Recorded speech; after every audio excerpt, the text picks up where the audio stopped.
Hello everyone, I am Kalpana Singh and welcome to our creative edge channel. आज हम एक बहुत इंपॉर्टेंट टॉपिक पे डिस्कशन करने वाले हैं। टॉपिक का नाम है स्टोरी बोर्डिंग।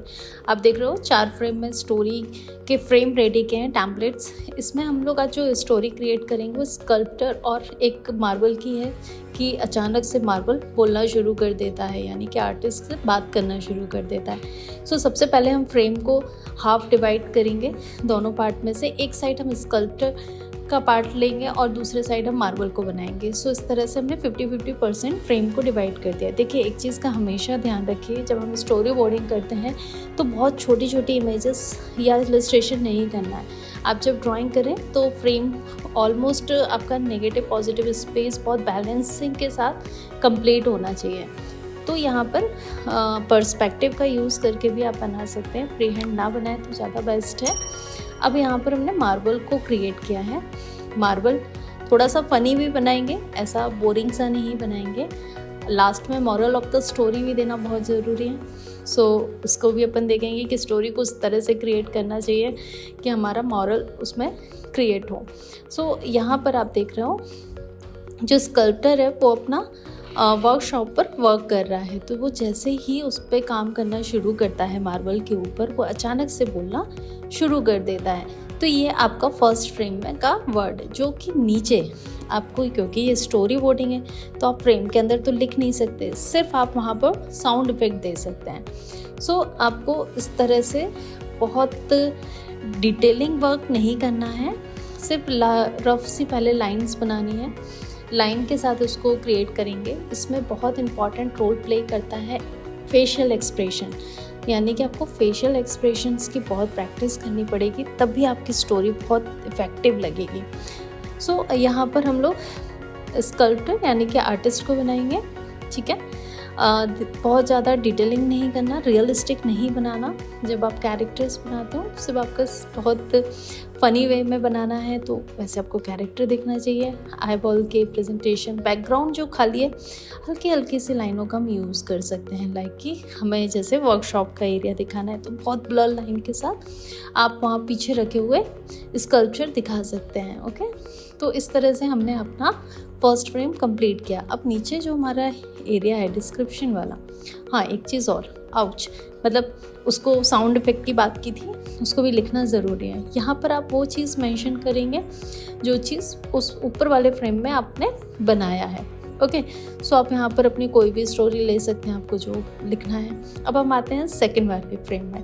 हमें बहुत कम से कम टाइम हमारे पास होता है इसको बनाने के लिए, स्पेशली एमएडी में, तो टाइम का भी ध्यान रखना है। दूसरा, हमेशा आपको कैमरे एंगल में वेरिएशन दिखाना है, यानी कि फ्रेम को आपको हमेशा अलग अलग तरीके से शो करना है। जैसे कि फर्स्ट में हमने क्या दिखाया, पीछे आपका फर्स्ट वाले फ्रेम की अगर हम बात करते हैं तो आपने वर्कशॉप भी दिख रही है, आर्टिस्ट भी खड़ा है, मार्बल भी है, दोनों का कन्वर्सेशन चल रहा है। नेक्स्ट वाले को हम बहुत क्लोजअप वाले व्यू में बनाएंगे, यानी कि सिर्फ हम हैंड को दिखाएंगे।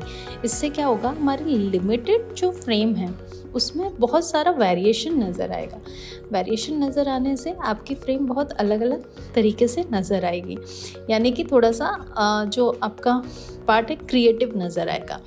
सो क्रिएटिव बनाने के लिए हम डिफरेंट कैमरा एंगल का यूज़ करेंगे। तो यहाँ पर हमने बहुत पास वाला व्यू लिया है, बहुत क्लोजअप लिया है, तो दोनों हाथ को ड्रॉ करेंगे जिसमें सिर्फ आर्टिस्ट के हैंड को वर्क करते हुए दिखाना है, यानी कि वो उसमें कार्विंग कर रहा है। सो आपने इस तरह से हमने सेकंड वाले फ्रेम को कंप्लीट किया है।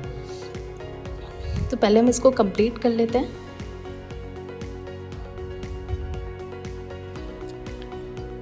बैकग्राउंड जो चीज़ फोकस है ना, उसको हमें थोड़ा सा बहुत अच्छे से दिखाना है। यस, आप थोड़े से लाइन के इमोशंस का भी यूज़ कर सकते हैं, सिंबल्स का भी यूज़ कर सकते हैं, थोड़ा सा क्रिएट। जैसे कि आप देख रहे हो हमने कुछ लाइंस बनाई है जो क्या डिपिक्ट कर रही हैं साउंड को, कि जैसे ही उसने मारा तो एक साउंड क्रिएट हुआ। सो वो लाइन के थ्रू आप शो कर सकते हो।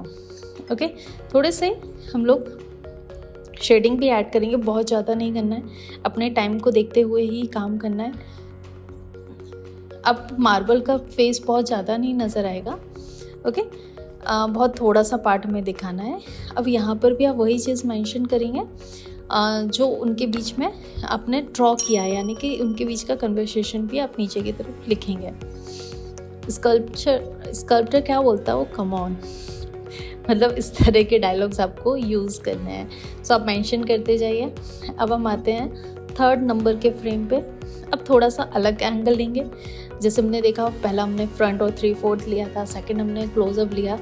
अब यहाँ पर हम साइड व्यू के साथ वर्क करेंगे, तो हर एक फ्रेम अलग अलग तरह से नज़र आ रहा है। एक चीज़ और है, हमारे टेलीग्राम को चैनल को आप ज्वाइन कर सकते हैं। वहाँ पर आपको बहुत सारे अपडेट मिलेंगे, आपको स्टडी मटेरियल्स मिलेंगे। तो प्लीज़ आपको अगर प्रिपरेशन में कहीं पर भी तो कोई भी हेल्प चाहिए है तो आप हमारे टेलीग्राम चैनल के साथ जुड़ सकते हैं। ओके, टेलीग्राम चैनल में आप क्रिएटिव एज के नाम से सर्च करेंगे तो आपको मिल जाएगा। वहाँ पर आपको बहुत सारे स्टडी मटेरियल मिल जाएंगे। ओके, सो अब हम आते हैं लास्ट 3rd वाले फ्रेम पे। जो हमने कहा था अपन साइड व्यू, अब ऊपर उसने हाथ से स्कल्पचर को पकड़ा है। बहुत फिनिशिंग के साथ स्कल्पचर नहीं दिखाना है, यानी कि फेस आधा बना हुआ दिखाना है और वो उसमें डिटेलिंग का काम कर रहा है। तो ये हमारा 3rd फ्रेम होगा। ओके, सो इस वाले 3rd फ्रेम को हम लोग इस तरह से कंप्लीट करेंगे। अब हम बात करते हैं, तो ये हमारा चल रहा है, इसमें आप देख रहे हो लास्ट हमारा इसका व्यू हुआ। थोड़ी सी डिटेलिंग आप ऐड कर लीजिए।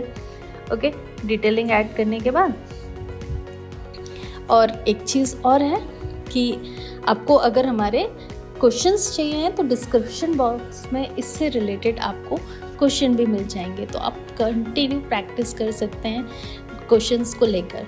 सो अगर आप प्रैक्टिस करना चाहते हैं तो डिस्क्रिप्शन बॉक्स में जाइए, वहाँ पर आपको फ्री स्टडी मटेरियल मिल जाएगा। ओके, अब यहाँ पे थोड़े से हम शेड्स ऐड करेंगे।